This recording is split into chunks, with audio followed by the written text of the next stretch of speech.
Okay, let's move on to part 2. Conflicts with the driver. The main cause of conflict between the driver and the dispatcher is interpersonal differences. Both parties have a common interest in making money, but otherwise your interests and visions of work processes may not coincide. It's a common stereotype that drivers often believe that dispatchers are lazy, that they just sit around all day doing nothing, drinking coffee, smoking, and watching videos on YouTube. After all, the driver doesn't see or know the details of dispatcher's life. He thinks that if the dispatcher took an inconvenient load for him, didn't give him enough time to rest, or sent him to an area he didn't want to go to, then the dispatcher did it on purpose. He had an opportunity to make the driver more comfortable, but he didn't do it because he's lazy or doesn't care about the driver. In most cases, this is certainly not true. The dispatcher is pressured by the owner of the company who wants to make high earnings, as well as the market conditions which may not provide an opportunity to pick up a more comfortable load at the right price. The best way to show the driver that you care about him and consider his opinion is, once again, quality communication. We looked at an example of a conversation with a driver when we talked about the 5 whys rule. That conversation is the whole essence of building a relationship with the driver. Just communicate with him. Explain why you made this or that decision, what your options were, and why you can't fully satisfy his wishes. Often, this is enough to avoid most of the conflicts. It's also a good idea to talk to the driver about topics unrelated to work from time to time. This helps build a deep, even friendly relationship. Moreover, the driver needs moral support because he's on the road around the clock. However, don't let the driver get on your neck. If he is a company driver and not the owner of the company, he should not have direct influence on the load selection decisions. You can consider his opinions and take his needs into account, but at the end of the day, the purpose of your cooperation is to make money. And if the driver is slacking off, if he's constantly late for no reason, he's negligent and he doesn't show respect to you, you should definitely notify the company owner, no matter how close your relationship may be. And finally, conflicts with the MC owner. Trucking company owner is the direct employer or customer of a dispatcher. Let's break down the key possible conflicts. First one, the customer refuses to pay the bill for the services provided. For any self-employed professional or business owner, non-payment of bills is a constant risk.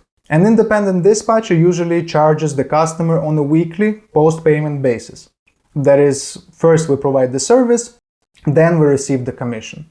The first thing to do in this situation is to make sure that you have signed a contract, which spells out all the terms of service. Next, determine the reasons for the refusal to pay. If the reason makes sense, for instance, the customer is not satisfied with the service, perhaps you cannot find suitable loads for him, or your actions had a detrimental effect on his financial condition, then perhaps you should let the situation go and think about maintaining the relationship instead of trying to get a commission for one unsuccessful week. But if you have fulfilled all the agreed obligations and the client is refusing to pay or is simply ignoring you, you need to stand your ground with the understanding that you will no longer be working with this company in the future. The only really effective way is to keep calling, sending emails and messages. In order to get your hard-earned commission, you'll have to create such conditions that it will be easier for the client to pay those miserable $200 or $300 or $400 by means of annoying reminders. Unfortunately, it makes no sense to sue someone in the US for $200. I mean, the legal fees and the court fees will be more expensive than the amount of the claim. But that's exactly why we send invoices and get paid every week, to protect ourselves against the risk of losing a potentially significant amount due to refusal to pay.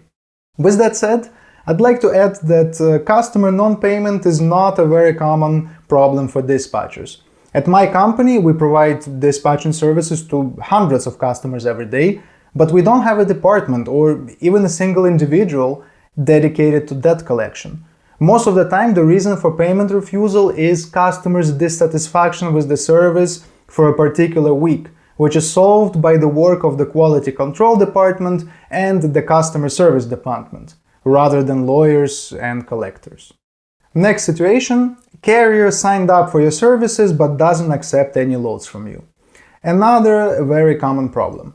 A dispatcher is spending a lot of time looking for loads and sending load offers, but the carrier is rejecting all of them, blaming low prices or a number of other reasons, and then books a load by himself, leaving the dispatcher without a hard-earned commission. This affects not only the financial situation, but also the morale of the dispatcher. After all, when the client loads himself, we take it as an indicator of the low quality of our skills.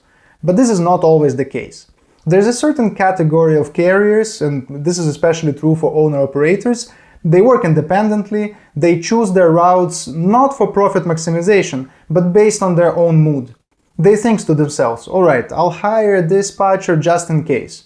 I only have to pay them if they book me a load, so I'm not really losing anything. Continuing to be patient with such carriers week after week and not getting anything in return is usually not worth it.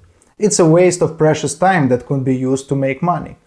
The solution options are as follows. Number 1, have a serious conversation with the carrier.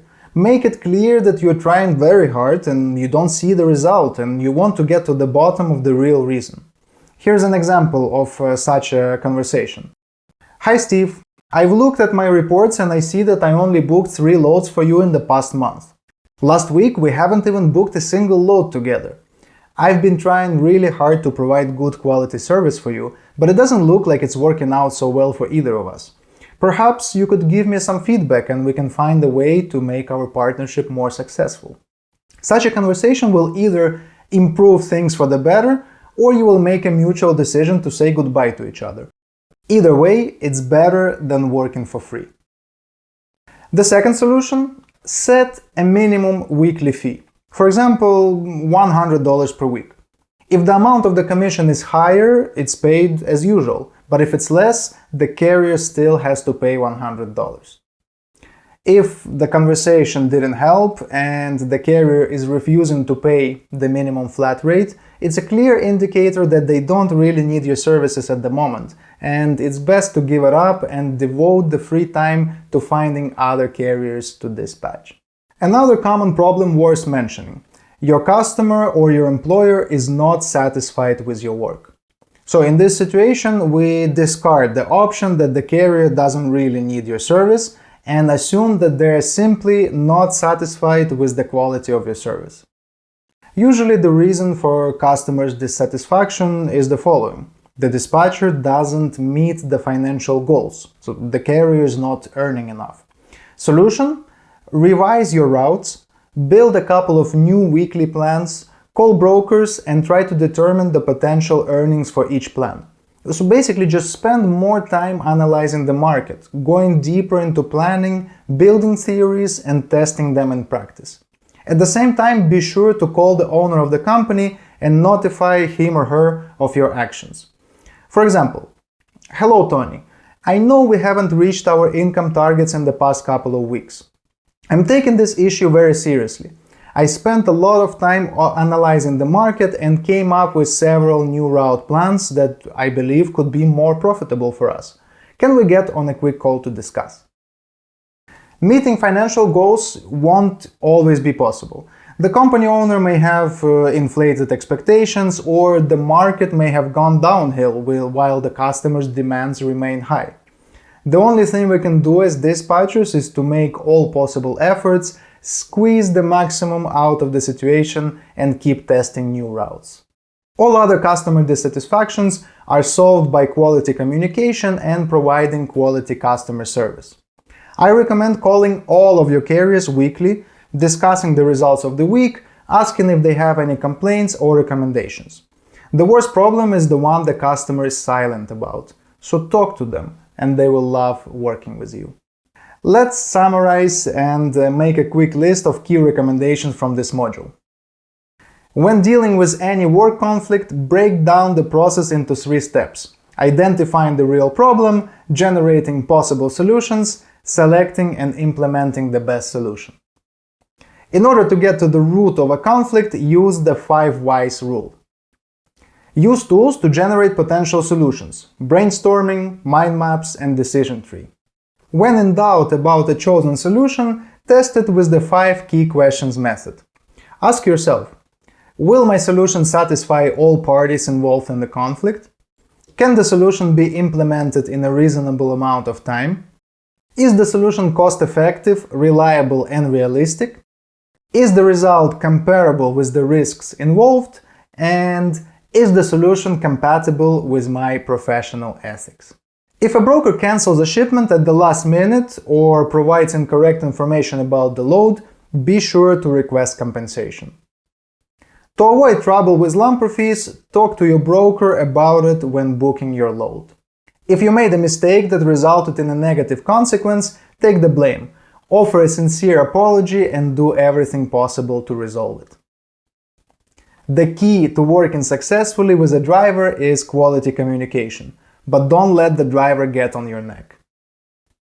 Sometimes it's worth giving up on a customer if he has no real need in your services.